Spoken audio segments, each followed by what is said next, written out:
Well, joining us to talk markets, earnings, and the Fed's next move is Steve Eisman, senior portfolio manager at Neuberger Berman. Did you feel better last week, Steve, with inflation kind of moderating with both the CPI and the PPI, or didn't change anything in your view? I mean, a little bit, but I think it's just one data point. So we'll see. I mean, yes, a little better. It's unclear to me what's going to happen to the economy going forward. I mean, I think there's definitely a slowdown. I think it's way too early to talk about a recession, even though financial conditions have tightened somewhat, but it's not even clear how much they've really tightened.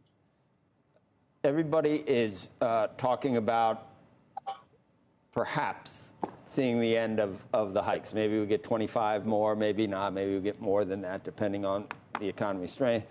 Now, Goldman Sachs says that doesn't necessarily mean that stocks are ready to take off if they do stop. In the past, it's been an average of 19% over the next year in the S&P, something like that. But I guess, according to David Kostin, that might not be the case this time. If there is just one more, and then we get an idea that there's going to be a pause, do you think that would be a time to buy the S&P?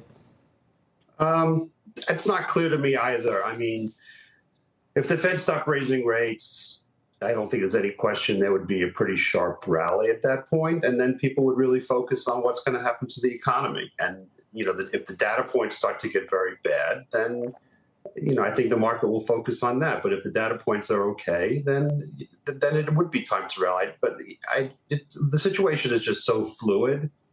I think I've said this before, you don't need to be a hero at this point. I think you have to wait. Do you, at this point, think that we're going to, that 2% number, is that locked in stone for inflation? Would you settle for 3? Do you think the Fed would settle for 3? Is 3 that bad? I don't think 3 is that bad. I think 2 will be very, very difficult given how much wages are still going up. Look, if I were the Fed, I would be satisfied with 3, but I'm not the Fed, so I don't know what they're going to be satisfied with at this point. But I do think they should be satisfied with 3. Steve, you said it's one data point, but it has been, we did see the peak in all these numbers like more than a year ago. So it's been a slow, steady sort of moderation. And that's the latest data point. It's even better than some of the other ones. But, the peak in all these numbers was over a year ago. So we are in sort of at least compared to where we were, it's been a disinflationary period in terms of at least coming down a little. I think that's very fair. But the counter argument would be, I just think that the Fed, from what I've noticed, is really focused mostly on wages at this point.